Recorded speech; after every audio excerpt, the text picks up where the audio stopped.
ಮೈಸೂರು ನಗರಾಭಿವೃದ್ಧಿ ಪ್ರಾಧಿಕಾರದಲ್ಲಿ ಸಿಎಂ ಪತ್ನಿ ಪಡೆದಂತಹ 14 ನಿವೇಶನಗಳ ವಿಚಾರವಾಗಿ ಈಗಾಗಲೇ ಒಂದು ತನಿಖೆ ನಡೀತಾ ಇದೆ. ಈ ಮಧ್ಯೆ ಸಿಎಂ ಕುಟುಂಬದ ವಿರುದ್ಧ ಮತ್ತೊಂದು ಗಂಭೀರವಾದಂತಹ ಆರೋಪ ಕೇಳಿಬರ್ತಾ ಇರುವಂಥದ್ದು.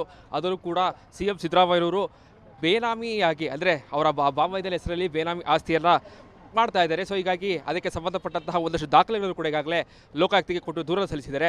ಈ ಬಗ್ಗೆ ಮಾತಾಡಿದ್ರೆ ದೂರದಾಗಿರುವಂತಹ ಸ್ನೇಹವಕೇಶ್ ಅವರು ಮಾತಾಡಿಸ್ತಾ ಹೋಗ್ತೀನಿ. ಸರ್, ಭಾಳ ಪ್ರಮುಖವಾಗಿ ಏನು ಸರ್ ಇವತ್ತು ಪ್ರಕರಣ ಸರ್ ಇವತ್ತು ದೂರು ಕೊಟ್ಟಿರುವಂಥದ್ದು? ಸರ್, ಸಿದ್ದರಾಮಯ್ಯವರು ತಮ್ಮ ಅಧಿಕಾರವನ್ನು ದುರ್ಬಳಕೆ ಮಾಡಿಕೊಂಡು ಬೇನಾಮಿ ಹೆಸರಲ್ಲಿ ಅಕ್ರಮ ವ್ಯವಹಾರ ಮಾಡ್ತಾಯಿದ್ದಾರೆ. ಮತ್ತು ಮೈಸೂರು ನಗರಾಭಿವೃದ್ಧಿ ಪ್ರಾಧಿಕಾರದಲ್ಲಿ ಅಕ್ರಮವಾಗಿ 14 ಕೋಟ್ಯಾಂತರ ರೂಪಾಯಿ ಬೆಲೆಯುವಂಥ 14 ನಿವೇಶನ ಪಡ್ಕೊಂಡಿದ್ದಾರೆ. ಹಾಗೆಂದರೆ ದೂರು ದಾಖಲು ಮಾಡಿದೆ. ಸೊ ಆ ಸಂದರ್ಭದಲ್ಲಿ ಅವರು ತಮ್ಮ ಹೇಳಿಕೆಗಳನ್ನು ನೀಡಿ ಇದು ಬೇನಾಮಿ ಹೆಸರಲ್ಲಿ ಮಾಡಿರೋಂಥದ್ದಲ್ಲ, ಶ್ರೀಮತಿ ಪಾರ್ವತಿಯರಿಗೆ ತವ್ರ ಮನೆಯಿಂದ ಅರಿಶಿನ ಕುಂಕುಮದ ಹೆಸರು ಕೊಟ್ಟಿರ್ತಕ್ಕಂಥ ಉಡುಗೊರೆ ಜಮೀನಾಗಿರುತ್ತೆ ಹಾಗೆಂತೆಲ್ಲ ಹೇಳಿಕೆ ಕೊಟ್ಟರು. ಆದರೆ ಇದುವರೆಗೂ ಎಲ್ಲೂ ಕೂಡ ಶ್ರೀಮತಿ ಪಾರ್ವತಿಯವರಿಗೆ ಅವರ ಸಹೋದರ ಮಲ್ಲಿಕಾರ್ಜುನ ಸ್ವಾಮಿಯವರು ಹಾಲ್ನಹಳ್ಳಿ ಗ್ರಾಮದ ಸರ್ವೆ ನಂಬರ್ 113/4 ಸಂಬಂಧಪಟ್ಟ 1 ಎಕರೆ ಜಮೀನನ್ನು ಕೂಡ ಕೊಟ್ಟಿದ್ದಾರೆ ಅಂಥೇಳಿ ಎಲ್ಲೂ ಹೇಳಿರಲ್ಲ. ಸೊ ಇವತ್ತು ನನಗೆ ದೊಡ್ಡ ದಾಖಲಾತಿಗಳ ಪರಿಶೀಲನೆ ಮಾಡಿದಾಗ ಹಾಲ್ನಹಳ್ಳಿ ಗ್ರಾಮದ ಸರ್ವೆ ನಂಬರ್ 113/4 1 ಎಕರೆ ಜಮೀನನ್ನು 1983 ಇಸ್ವಿಯಲ್ಲಿ ಮಲ್ಲಿಕಾರ್ಜುನ ಸ್ವಾಮಿಯವರು ಖರೀದಿ ಮಾಡಿ ಕ್ರಯಪತ್ರ ನೋಂದಣಿ ಮಾಡ್ಕೊಂಡಿದ್ದಾರೆ. ಅದಾದ ನಂತರ 2006 ಇಸ್ವಿಯಲ್ಲಿ ಅನ್ಯಕ್ರಾಂತ ಆದೇಶ ಮಾಡ್ಕೊಂಡಿದ್ದಾರೆ. ಅದಕ್ಕಿಂತ ಮುಖ್ಯವಾಗಿ 1996 ಇಸ್ವಿಯಲ್ಲಿ ಮೈಸೂರು ನಗರಾಭಿವೃದ್ಧಿ ಪ್ರಾಧಿಕಾರರು ಅಂತಿಮ ಅಧಿಸೂಚನೆ ಹೊರಡಿಸಿ ಆ ಭೂಮಿಯನ್ನು ವಶಪಡಿಸ್ಕೊಂಡ್ರು ಕೂಡ ಭೂಸ್ವಾಧೀನ ಕೈ ಬಿಡಿಸ್ಕೊಂಡಿದ್ದಾರೆ. ಸೊ ಅದಾದ ನಂತರ 2010 ಇಸ್ವಿಯಲ್ಲಿ ಈ ಜಮೀನನ್ನು ಮಲ್ಲಿಕಾರ್ಜುನ ಸ್ವಾಮಿಯವರು ಅವ್ರ ಸಹೋದರಿ ಶ್ರೀಮತಿ ಪಾರ್ವತಿಯವರಿಗೆ ದಾನಪತ್ರ ಮಾಡಿಕೊಟ್ಟಿದ್ದಾರೆ. ಅವರು ದಾನಪತ್ರ ಮಾಡಿಕೊಂಡು ಒಂದೇ ತಿಂಗಳಿಗೆ ಶ್ರೀಮತಿ ಪಾರ್ವತಿಯವರು ಅವರ ಮಗ ಯತೀಂದ್ರ ಅವರಿಗೆ ದಾನಪತ್ರ ಮಾಡಿಕೊಟ್ಟಿದ್ದಾರೆ. ಅದಾದ ಕೇವಲ 3-4 ತಿಂಗಳಲ್ಲಿ ಯತೀಂದ್ರ ಅವರು ಈ ಜಮೀನಲ್ಲಿ ಬೇರೆಯವ್ರಿಗೆ ಮಾರಾಟ ಮಾಡಿದರು. ಸೊ ಇದೆಲ್ಲ ಹೇಗೆ ಸಾಧ್ಯ? ಮತ್ತು ಇಷ್ಟೆಲ್ಲ ಪ್ರಕ್ರಿಯೆ ನಡೆದರೂ ಕೂಡ ಈಗಲೂ ಮಲ್ಲಿಕಾರ್ಜುನ ಸ್ವಾಮಿ ಹೆಸರಲ್ಲಿ RTC ಇದೆ. ಅಂದರೆ 2006 ಇಸ್ವಿಯಲ್ಲಿ ಅದು ಅನ್ಯಕ್ರಾಂತ ಆದೇಶ ಆದಮೇಲೆ ಅದು ನಿವೇಶನ ಅವ್ರ ಖಾತೆ ಆಗಬೇಕಾಯಿತು. ಆದರೆ ಇವತ್ತೊಂದು ಕೂಡ ಅವ್ರ ನಿವೇಶನದಲ್ಲಿ ಎಲ್ಲೂ ಖಾತೆ ಮಾಡಿಸ್ಕೊಳ್ಳದೆ ಕೃಷಿ ಭೂಮಿ ಅಂತೇಳಿ RTCಲಿ ಖಾತೆಯನ್ನು ಮುಂದುವರ್ಸ್ಕೊಂಡೋಗಿದ್ದಾರೆ. ಸೊ ಇದೆಲ್ಲ ಗಮನಿಸಿದಾಗ ಸಿದ್ದರಾಮಯ್ಯವರು ತಮ್ಮ ಅಧಿಕಾರವನ್ನು ದುರ್ಬಳಕೆ ಮಾಡಿಕೊಂಡು ಬೇನಾಮಿ ಹೆಸರಲ್ಲಿ ಅಂದರೆ ಅವ್ರ ಕುಟುಂಬದ ಹೆಸರಲ್ಲಿ ಅಕ್ರಮ ವ್ಯವಹಾರ ನಡೆಸಿರೋದು ಸ್ಪಷ್ಟ ಗೊತ್ತಾಗುತ್ತೆ. ಅಂದರೆ ಮಲ್ಲಿಕಾರ್ಜುನ ಸ್ವಾಮಿಯವರಿಗೆ ಖರೀದಿ ಮಾಡಿರುವಂಥದ್ದು, ಅವರ ಅಕ್ಕಲಿಗೆ ಅದನ್ನು ದಾನವಾಗಿ ಕೊಟ್ಟರು, ಅವರು ಅದನ್ನು ಮಗಳಿಗೆ ಕೊಟ್ಟರು, ಅವರು ಕೂಡ ಮಾರಾಟ ಮಾಡಿದ್ದಾರೆ. ಇದರಲ್ಲಿ ಏನು ಅಕ್ರಮ ಆಗಿದೆ ಅಂತ ಮೇಯ್ನಾಗಿ ಸರ್? ಮೈಸೂರು ನಗರಾಭಿವೃದ್ಧಿ ಪ್ರಾಧಿಕಾರದವರು ಅದನ್ನು ಅಂತಿಮ ಅಧಿಸೂಚನೆ ಹೊರಡಿಸಿ ವಶಪಡಿಸ್ಕೊಂಡಿದ್ರು ಕೂಡ ಹೆಂಗೆ ಭೂಸ್ವಾಧೀನ ಕೈ ಬಿಡ್ತಾರೆ ಸರ್? ಸಾಕು ನೂರಾರು ಜನ ಮಾಲೀಕರು ನಮ್ಮ ಜಮೀನನ್ನು ಕೈ ಬಿಡಿ ಅಂತೇಳಿ ಮೈಸೂರು ನಗರಾಭಿವೃದ್ಧಿಗೆ ಅರ್ಜಿಯನ್ನು ಸಲ್ಲಿಸ್ಕೊಂಡಿದ್ದಾರೆ. ಮತ್ತು ಮಾನ್ಯ ಉಚ್ಚನಲ್ಲಿ ಅರ್ಜಿಯನ್ನು ಸಲ್ಲಿಸ್ಕೊಂಡು ದಶಕಗಳ ಕಾಲ 3 ವರ್ಷ 4 ದಶಕಗಳ ನಂತರ ಹೋರಾಟ ಮಾಡ್ತಿದ್ದಾರೆ. ಅವರ ಜಮೀನುಗಳನ್ನು ಕೈ ಬಿಡೋಕ್ಕೆ ಸಾಧ್ಯ ಆಗದಿರೋ ಮೈಸೂರು ನಗರಾಭಿವೃದ್ಧಿ ಪ್ರಾಧಿಕಾರ ಇವ್ರ ಕುಟುಂಬಕ್ಕೆ ಸಂಬಂಧಪಟ್ಟ ಜಮೀನುಗಳನ್ನು ಏಕಾಏಕಿ ಕೈ ಬಿಡ್ತಾರೆ? ಯಾವ ಕಾರಣದ ಕೈ ಬಿಡ್ತಾರೆ? ಸೊ ಇದೆಲ್ಲ ಗಮನಿಸೋಕೆ ಗೊತ್ತಾಗುತ್ತೆ. ಅಲ್ಲಿ ಪವಾರ ಬಳಸ್ಕೊಂಡು ಅಕ್ರಮ ನಡೆಸಿದ್ದಾರೆ ಅನ್ನೋದು. ಅಂದರೆ CM ಅವರು ಬಾಮೈದನ ಹೆಸರಲ್ಲಿ ಆಸ್ತಿಯನ್ನು ಮಾಡ್ತಾ ಇದ್ದಾರೆ ಅಂತ? ಹೌದು ಸರ್. ಈಗ ಅವ್ರ ತವ್ರ ಮನೆ ಆಸ್ತಿ ಆಗಿದ್ದರೆ ಅವ್ರ ತಂದೆಯಿಂದ ಬಂದಂಥ ಪಿತೃತ್ಯ ಆಸ್ತಿಗಳನ್ನು ಕೊಡಬೇಕಾಗಿತ್ತು. ಆದರೆ ಇವತ್ತೂ ಕೂಡ ಅವ್ರು ಒಂದೇ ಒಂದು ಪಿತೃತ್ಯ ಆಸ್ತಿನ ಕೊಟ್ಟರಂತೂ ಕಂಡುಬರಲ್ಲ. ಮತ್ತು ಇನ್ನೊಬ್ಬ ಸಹೋದರ ಇದೆ ಜಗದೀಶ್ ಅಂತೇಳಿ, ಅವ್ರು ಖರೀದಿ ಮಾಡಿರೋಂಥ ಆಸ್ತಿಗಳನ್ನು ಕೊಟ್ಟರಂತೂ ಕಂಡುಬರಲ್ಲ. ಕೇವಲ ಮಲ್ಲಿಕಾರ್ಜುನ ಸ್ವಾಮಿ ಖರೀದಿ ಮಾಡಿದಂಥ ಆಸ್ತಿಗಳನ್ನಷ್ಟೇ ಪಾರ್ವತಿ ಹೆಸರಿಗೆ ವರ್ಗಾವಣೆ ಆಗುತ್ತೆ. ಇದೆಲ್ಲ ಸಾಕಷ್ಟು ಅನುಮಾನಗಳು ಮೂಡಿಸುತ್ತೆ. ಈ ಹಿಂದಿನ ಪ್ರಕರಣವನ್ನು ನೋಡ್ತಾ ಇದ್ರು ಕೂಡ ಅದರಲ್ಲೂ ಕೂಡ ಅನ್ಯಕ್ರಾಂತ ಆಗುತ್ತೆ, ಆಮೇಲೆ ತಿರ್ಗಾ ಡಿನೋಟಿಫಿಕೇಶನ್ ಆಗುತ್ತೆ. ಕೃಷಿ ಭೂಮಿ ಅಂತ ಇದ್ರೂ ವಿರೋಧ ಆದರೆ ಆಲ್ರೆಡಿ ಕನ್ವರ್ಟೆಡ್ ಲ್ಯಾಂಡ್ನ ಕೃಷಿ ಭೂಮಿಯಲ್ಲಿ ಖರೀದಿ ಮಾಡ್ತಾರೆ. ಈ ಎರಡೂ ಒಂದೇ ರೀತಿಯಾದ ಪ್ರಕರಣ ಸರ್? ಹೌದು ಸರ್. ಇಲ್ಲೂ ಕೂಡ 2006 ಇಸ್ವಿಯಲ್ಲಿ ಅನ್ಯಕ್ರಾಂತ ಆದೇಶ ಆಗಿರೋ ಕೂಡ ಈಗಲೂ ಕೂಡ ಇವತ್ತುವರೆಗೂ ಕೂಡ ಮಲ್ಲಿಕಾರ್ಜುನ ಸ್ವಾಮಿ ಹೆಸರಲ್ಲಿ ಕೃಷಿ ಭೂಮಿ ಅಂತ RTCಲಿ ಉಲ್ಲೇಖ ಇದೆ. ಹೇಗೆ ಸಾಧ್ಯ ಇದು? ಮತ್ತು ನನಗೆ ಬಂದಿರೋ ಮಾಹಿತಿ ಪ್ರಕಾರ ಅದು ಕೃಷಿ ಭೂಮಿ ಅಂತಲೇ ಪಾರ್ವತಿ ಹೆಸರಿಗೆ ದಾನಪತ್ರ ಆಗಿದೆ. ಅದಾದ ನಂತರ ಯತೀಂದ್ರಕ್ಕೆ ದಾನಪತ್ರ ಆಗಿದೆ. ಹೇಗೆ ಸಾಧ್ಯ ಆಗುತ್ತೆ? ಸೊ ಇದೆಲ್ಲ ಗಮನಿಸಿದಾಗ ಗೊತ್ತಾಗುತ್ತೆ. ಬೇರೆಯವರಿಗೆ ಆಗದಿರೋ ಕೆಲಸಗಳು ಇವ್ರ ಕುಟುಂಬಕ್ಕೆ ಸಂಬಂಧಪಟ್ಟ ಆಗುತ್ತೆ ಅಂದರೆ ಅಲ್ಲಿ ಅವ್ರ ಪ್ರಭಾವ ಬೆಳೆಸಿರೋದು ಅಕ್ರಮ ನಡೆಸೋದು ಸ್ಪಷ್ಟ ಗೊತ್ತಾಗುತ್ತೆ. CM ಅವ್ರಿಗೆ ಏನು ಮನವಿ ಮಾಡ್ಕೊತೀವಿ ಸರ್ ಈ ಸಂದರ್ಭದಲ್ಲಿ? ಯಾಕಂದರೆ ನನ್ನ ಹೆಸರಲ್ಲಿ ಒಂದೇ ಒಂದು ಆಸ್ತಿ ಕೂಡ ಇಲ್ಲ ಅಂತೇಳಿ ಘಂಟಾಘೋಷವಾಗಿ ಹೇಳ್ತಾ ಇದ್ರು ಸಿದ್ದರಾಮಯ್ಯವರು. ಸೊ ಇವೆಲ್ಲ ನೋಡ್ತಾ ಇದ್ದಾರೆ ಸರ್. ಅವರು ಇಡೀ ರಾಜ್ಯ ಜನತೆಗೆ ಮೊದಲಿಂದನೂ ಕೂಡ ಸುಳ್ಳು ಹೇಳ್ಕೊಂಡು ಬರ್ತಾ ಇದ್ದಾರೆ.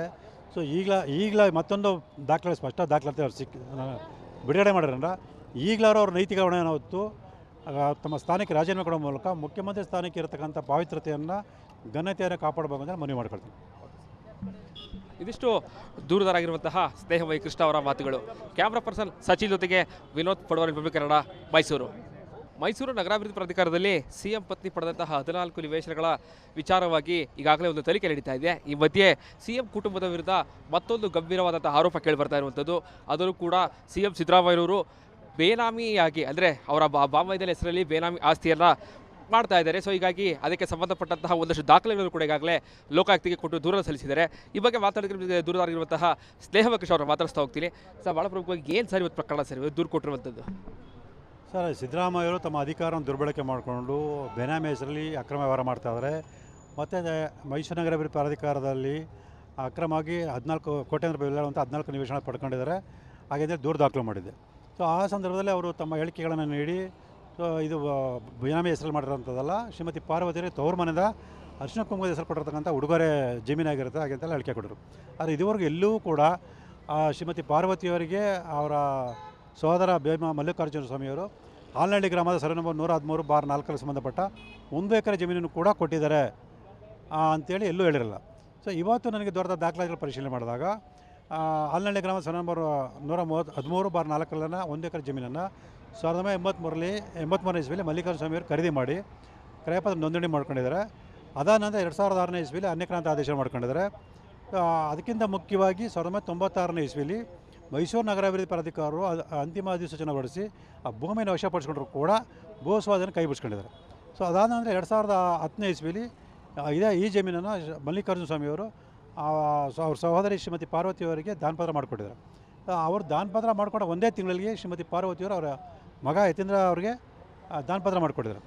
ಅದಾದ ಕೇವಲ 3-4 ತಿಂಗಳಲ್ಲಿ ಯತೀಂದ್ರ ಅವರು ಈ ಜಮೀನನ್ನು ಬೇರೆಯವ್ರಿಗೆ ಮಾರಾಟ ಮಾಡಿದರು. ಸೊ ಇದೆಲ್ಲ ಹೇಗೆ ಸಾಧ್ಯ? ಮತ್ತು ಇಷ್ಟೆಲ್ಲ ಪ್ರಕ್ರಿಯೆ ನಡೆದರೂ ಕೂಡ ಈಗಲೂ ಮಲ್ಲಿಕಾರ್ಜುನ ಸ್ವಾಮಿ ಹೆಸರಲ್ಲಿ RTC ಇದೆ. ಆದರೆ 2006 ಇಸ್ವಿಯಲ್ಲಿ ಅದು ಅನ್ಯಕ್ರಾಂತ ಆದೇಶ ಆದಮೇಲೆ ಅದು ನಿವೇಶನತ ಅವ್ರ ಖಾತೆ ಆಗಬೇಕಾಯಿತು. ಆದರೆ ಇವತ್ತೊಂದು ಕೂಡ ಅವ್ರ ನಿವೇಶನದಲ್ಲಿ ಎಲ್ಲೂ ಖಾತೆ ಮಾಡಿಸ್ಕೊಳ್ಳದೆ ಕೃಷಿ ಭೂಮಿ ಅಂತೇಳಿ RTCಲಿ ಖಾತೆನ ಮುಂದುವರ್ಸ್ಕೊಂಡೋಗಿದ್ದಾರೆ. ಸೊ ಇದೆಲ್ಲ ಗಮನಿಸಿದಾಗ ಸಿದ್ದರಾಮಯ್ಯವರು ತಮ್ಮ ಅಧಿಕಾರವನ್ನು ದುರ್ಬಳಕೆ ಮಾಡಿಕೊಂಡು ಬೆನಾಮಿ ಹೆಸರಲ್ಲಿ ಅಂದರೆ ಅವ್ರ ಕುಟುಂಬದ ಹೆಸರಲ್ಲಿ ಅಕ್ರಮ ವ್ಯವಹಾರ ನಡೆಸಿರೋದು ಸ್ಪಷ್ಟ ಗೊತ್ತಾಗುತ್ತೆ. ಮಲ್ಲಿಕಾರ್ಜುನ ಸ್ವಾಮಿ ಅವರಿಗೆ ಖರೀದಿ ಮಾಡಿರುವಂಥದ್ದು, ಅವರ ಅಕ್ಕಲಿಗೆ ಅದನ್ನು ದಾನವಾಗಿ ಕೊಟ್ಟರು, ಅವರು ಅದರ ಮಗಳಿಗೆ ಕೊಟ್ಟರು, ಅವರು ಕೂಡ ಮಾರಾಟ ಮಾಡಿದ್ದಾರೆ. ಇದರಲ್ಲಿ ಏನು ಅಕ್ರಮ ಆಗಿದೆ ಅಂತ ಮೇನ್ ಆಗಿ ಸರ್, ಮೈಸೂರು ನಗರಾಭಿವೃದ್ಧಿ ಪ್ರಾಧಿಕಾರದವರು ಅದನ್ನು ಅಂತಿಮ ಅಧಿಸೂಚನೆ ಹೊರಡಿಸಿ ವಶಪಡಿಸ್ಕೊಂಡಿದ್ರು ಕೂಡ ಹೆಂಗೆ ಭೂಸ್ವಾಧೀನ ಕೈ ಬಿಡ್ತಾರೆ ಸರ್? ನೂರಾರು ಜನ ಭೂ ಮಾಲೀಕರು ನಮ್ಮ ಜಮೀನನ್ನು ಕೈ ಬಿಡಿ ಅಂತೇಳಿ ಮೈಸೂರು ನಗರಾಭಿವೃದ್ಧಿಗೆ ಅರ್ಜಿಯನ್ನು ಸಲ್ಲಿಸ್ಕೊಂಡಿದ್ದಾರೆ. ಮತ್ತು ಮಾನ್ಯ ಉಚ್ಚನಲ್ಲಿ ಅರ್ಜಿಯನ್ನು ಸಲ್ಲಿಸ್ಕೊಂಡು ದಶಕಗಳ ಕಾಲ 4 ದಶಕಗಳ ನಂತರ ಹೋರಾಟ ಮಾಡ್ತಿದ್ದಾರೆ. ಅವರ ಜಮೀನುಗಳನ್ನು ಕೈ ಬಿಡೋಕ್ಕೆ ಸಾಧ್ಯ ಆಗದಿರೋ ಮೈಸೂರು ನಗರಾಭಿವೃದ್ಧಿ ಪ್ರಾಧಿಕಾರ ಇವ್ರ ಕುಟುಂಬಕ್ಕೆ ಸಂಬಂಧಪಟ್ಟ ಜಮೀನುಗಳನ್ನು ಏಕಾಏಕಿ ಕೈ ಬಿಡ್ತಾರೆ? ಯಾವ ಕಾರಣದ ಕೈ ಬಿಡ್ತಾರೆ? ಸೊ ಇದೆಲ್ಲ ಗಮನಿಸ ಗೊತ್ತಾಗುತ್ತೆ. ಅಲ್ಲಿ ಪವಾರ ಬಳಸ್ಕೊಂಡು ಅಕ್ರಮ ವ್ಯವಹಾರ ನಡೆಸಿದ್ದಾರೆ ಅನ್ನೋದು. CM ಅವರು ಬಾಮೈದನ ಹೆಸರಲ್ಲಿ ಆಸ್ತಿ ಎಲ್ಲ ಮಾಡ್ತಾ ಇದ್ದಾರೆ ಅಂತ. ಹೌದು ಸರ್, ಈಗ ಅವ್ರ ತವ್ರ ಮನೆ ಆಸ್ತಿ ಆಗಿದ್ದರೆ ಅವ್ರ ತಂದೆಯಿಂದ ಬಂದಂಥ ಪಿತೃತ್ಯ ಆಸ್ತಿಗಳನ್ನು ಕೊಡಬೇಕಿತ್ತು. ಆದರೆ ಇವತ್ತೂ ಕೂಡ ಅವರು ಒಂದೇ ಪಿತೃತ್ಯ ಆಸ್ತಿನ ಕೊಟ್ಟರಂತೂ ಕಂಡುಬರಲ್ಲ. ಮತ್ತು ಇನ್ನೊಬ್ಬ ಸಹೋದರ ಇದೆ ಜಗದೀಶ್ ಅಂತೇಳಿ, ಅವ್ರು ಖರೀದಿ ಮಾಡಿರೋಂಥ ಆಸ್ತಿಗಳನ್ನು ಕೊಟ್ಟರಂತೂ ಕಂಡುಬರಲ್ಲ. ಕೇವಲ ಮಲ್ಲಿಕಾರ್ಜುನ ಸ್ವಾಮಿ ಖರೀದಿ ಮಾಡಿದಂಥ ಆಸ್ತಿಗಳನ್ನಷ್ಟೇ ಪಾರ್ವತಿ ಹೆಸರು ವರ್ಗಾವಣೆ ಆಗುತ್ತೆ. ಇದೆಲ್ಲ ಸಾಕಷ್ಟು ಅನುಮಾನಗಳು ಮೂಡಿಸುತ್ತೆ. ಈ ಹಿಂದಿನ ಪ್ರಕರಣ ನೋಡ್ತಾ ಇದ್ರು ಕೂಡ ಅದರಲ್ಲೂ ಕೂಡ ಅನ್ಯಕ್ರಾಂತ ಆಗುತ್ತೆ, ಅದಾದ್ಮೇಲೆ ತಿರ್ಗಾ ಡಿನೋಟಿಫಿಕೇಶನ್ ಆಗುತ್ತೆ. ಕೃಷಿ ಭೂಮಿ ಅಂತ ಇದ್ರೂ ಇರೋದು, ಆದರೆ ಆಲ್ರೆಡಿ ಕನ್ವರ್ಟೆಡ್ ಲ್ಯಾಂಡ್ನ ಕೃಷಿ ಭೂಮಿಯಲ್ಲಿ ಖರೀದಿ ಮಾಡ್ತಾರೆ. ಈ ಎರಡೂ ಒಂದೇ ರೀತಿಯಾದ ಪ್ರಕರಣ ಸರ್. ಹೌದು ಸರ್, ಇಲ್ಲೂ ಕೂಡ 2006 ಇಸ್ವಿಯಲ್ಲಿ ಅನ್ಯಕ್ರಾಂತ ಆದೇಶ ಆಗಿರೋ ಕೂಡ ಈಗಲೂ ಕೂಡ ಇವತ್ತುವರೆಗೂ ಕೂಡ ಮಲ್ಲಿಕಾರ್ಜುನ ಸ್ವಾಮಿ ಹೆಸರಲ್ಲಿ ಕೃಷಿ ಭೂಮಿ ಅಂತೇಳಿ RTCಲಿ ಉಲ್ಲೇಖ ಇದೆ. ಹೇಗೆ ಸಾಧ್ಯ ಇದು? ಮತ್ತು ನನಗೆ ಬಂದಿರೋ ಮಾಹಿತಿ ಪ್ರಕಾರ ಅದು ಕೃಷಿ ಭೂಮಿ ಅಂತಲೇ ಪಾರ್ವತಿ ಹೆಸರು ದಾನಪತ್ರ ಆಗಿದೆ. ಅದಾದ ನಂತರ ಯತೀಂದ್ರಕ್ಕೆ ದಾನಪತ್ರ ಆಗಿದೆ. ಹೇಗೆ ಸಾಧ್ಯ ಆಗುತ್ತೆ?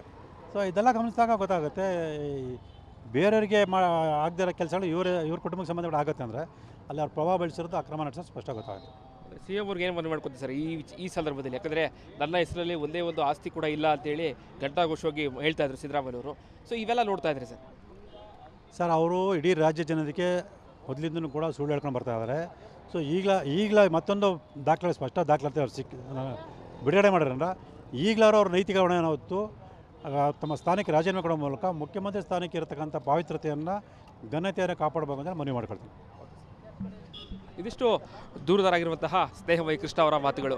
ಕ್ಯಾಮ್ರಾ ಪರ್ಸನ್ ಸಚಿನ್ ಜೊತೆಗೆ ವಿನೋದ್ ಪಡವಲ್, ಕನ್ನಡ, ಮೈಸೂರು.